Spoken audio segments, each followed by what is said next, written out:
We are not always aware of the consequences that follow our most seemingly innocent actions. Sometimes, for the slightest carelessness, fate puts up an exorbitantly high bill. The life of amazing actress Gene Tierney, one of the main stars of golden Hollywood, could seem like the embodiment of the American dream.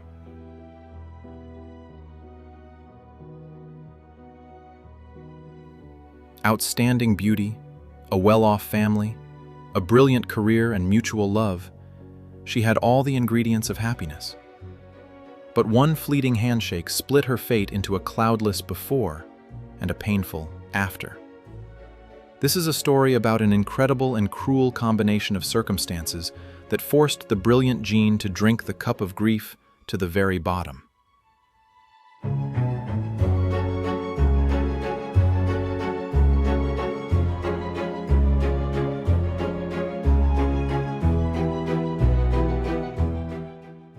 The future film icon was born on November 19, 1920, in New York City, into the family of a successful insurance broker. Her peers could only watch her life with envy. Tierney didn't need anything, and after school, Jean's father sent her to Europe to polish her education. By the way, it was impossible to call her a beautiful dummy. The girl studied well, wrote talented poetry, was fond of painting, and was fluent in French, secretly dreaming of moving to Paris and devoting herself to art. But chance had other plans. During the summer holidays, Jean's cousin, who worked as a producer of historical short films, invited his family on a tour of the Warner Brothers studio. It was there that the famous director Anatole Litvak noticed the reference beauty. In an era when American cinema was literally based on an outstanding female texture, he did not hesitate to invite her to act in films. Litvak immediately got down to business and prepared a contract, but his parents did not give their consent. The reason turned out to be trivial: money. Her father considered the offered fee too low and said that if Jean really wanted to become an actress, she should start with a real drama theater. So, from a small studio in New York under the wing of Broadway director Benno Schneider, her path to stunning success began.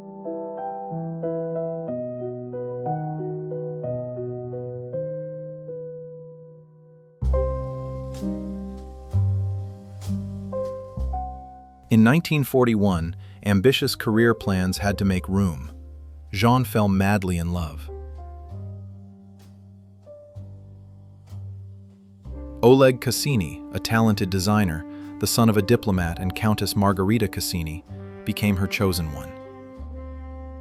The families of the lovers strongly opposed this union, but there are no barriers to a true feeling. Ignoring parental prohibitions, the couple fled to Las Vegas and secretly legalized the relationship. It would not be an exaggeration to say that the couple doted on each other. Jean was actively filming. Oleg created magnificent costumes for films, and with the outbreak of the Second World War, he went to the front as a volunteer. Tierney didn't sit idly by either. She selflessly volunteered at Hollywood canteens for the military. The actress lived with her husband's expectation and was preparing for a miracle. She was carrying their long-awaited first child under her heart. This period was the last bright episode in her life.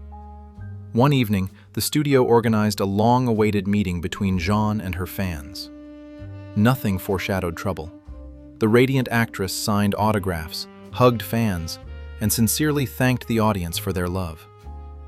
There were an incredible number of people that day. A couple of days later, Jean's face and hands were covered with frightening red spots. The doctor's verdict sounded like a verdict: rubella.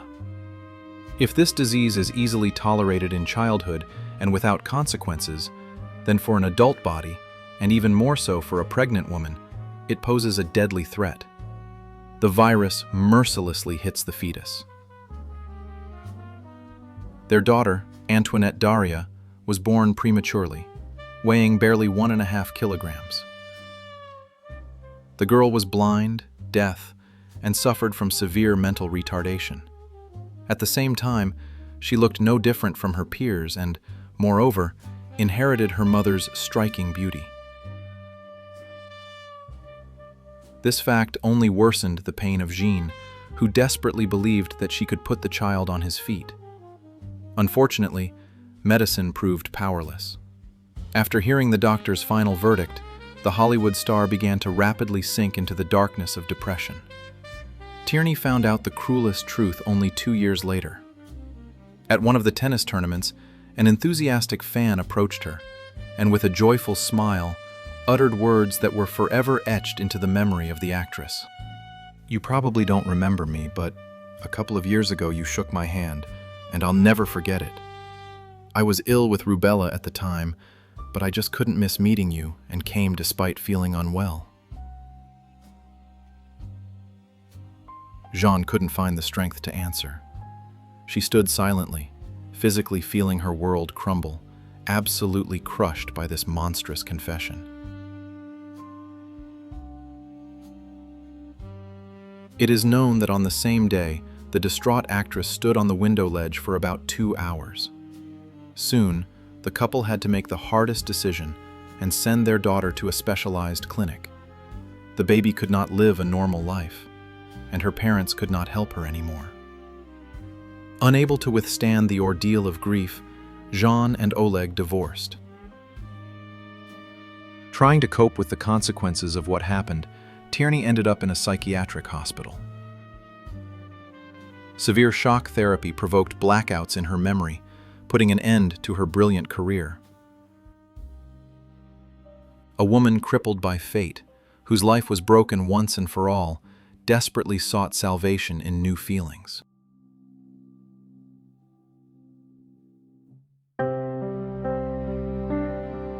She began an affair with the future U.S. President, John Fitzgerald Kennedy. However, an influential clan of politicians quickly nipped these relations in the bud. The family absolutely did not need a daughter-in-law with a divorce, a damaged psyche, and a sick daughter. Funny irony of fate, Jean's ex-husband, Oleg Cassini, would later become Jacqueline Kennedy's personal style secretary and create the iconic wardrobe for the future First Lady of the United States. After a painful defeat on the love front, Jean tried to put the pieces of the past back together and returned to Cassini.